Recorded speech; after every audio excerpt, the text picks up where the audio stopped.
This is the historical record between Brazil and Japan. In 13 previous meetings, the results are heavily skewed. 11 Brazilian victories, 2 draws, and 0 Japanese wins.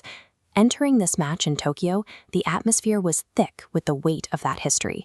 The Brazilian squad arrived as a technically superior force, carrying a legacy of footballing dominance that spanned generations.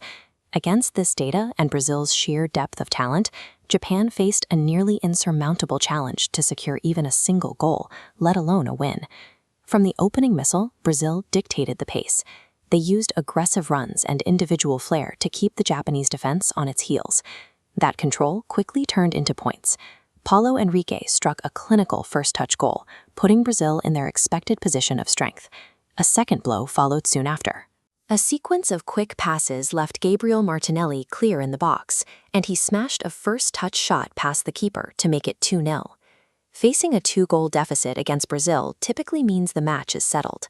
Historically, Japan had no precedent for recovering from a position this dire. Yet the second half would see Japan systematically dismantle that lead.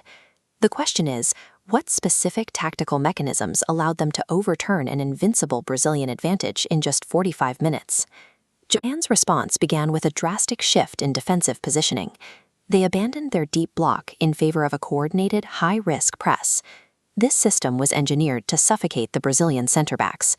Denying them time forced Brazil to play under duress. The pressure broke the defense. Under intense harassment, Fabrício Bruno panicked, attempting a backward pass straight into the path of a Japanese attacker. Minamino capitalized immediately, slotting the ball home to cut the lead to 2-1. This goal resulted from calculated tactical pressure, turning a small lapse in composure into a catastrophic failure for the Brazilian defense. Japan then introduced a second tactical layer.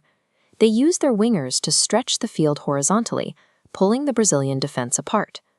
Takefusa Kubo and Ritsu Doen used aggressive dribbling to pull defenders toward the touchlines, creating artificial space in the center, as the Brazilian backline struggled to maintain its compact shape. That spatial manipulation led directly to the equalizer. With the defense stretched, Nakamura found himself completely unmarked at the back post, easily converting a cross. By utilizing the full width of the pitch, Japan transformed Brazil's structured defense into a reactionary unit, unable to cover the entire box. With the score tied at 2-2, Japan maintained their aggression. They used a wave of physical momentum to keep Brazil pinned in their own half. A warning sign arrived when Ueda rose above the defense, striking the crossbar with a header. Japan repeated the sequence. Ito attacked the flank once more, delivering another precision cross into the heart of the box. Ueda positioned himself perfectly, burying the game-winning header and completing the turnaround. Japan successfully targeted 3 distinct weaknesses: composure under pressure, their defensive width, and aerial coverage. Down 3-2, the Brazilian squad abandoned their structure. They surged forward in a chaotic attempt to force a late draw. The final seconds were a flurry of desperate individual efforts. Estevan attempted to dribble through the entire defense, while Richarlison's late header missed by inches.